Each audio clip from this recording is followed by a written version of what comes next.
hapon po. Magandang hapon sa inyo lahat. This presenting to you now is a Sue Wilson Gilmore hatch. He's early bird, 9 months old. Tingnan mo, ganda ng station niya. Maganda yung haba ng binti at saka yung kanyang legs, maliliit. Tingnan mo yung katawan. Siguro 1920, 1950 max siguro to ngayon. If I'm not mistaken. No? Ang leg ba number nito is 056. No? Ang ano nito, older brother nito na sinend namin kay Mayor Aristeo Baldos from Mindoro.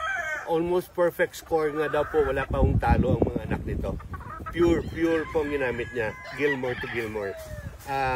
He's going to the finals of the WPC 11 Stags po sa Manila Arena siya.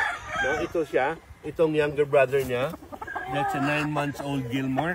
Ang ganda po ng station niya. Ganda ng katawan. Ganda ng kanyang balanse. Ito naman po yung mga pullets niya. Mga 9 months old din. They're also pure Gilmores. Leg band number 1114 and leg band number 064. So itong trio na to po are still available.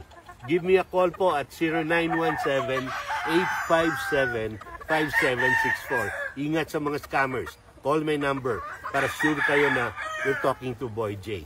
Ingat po tayo.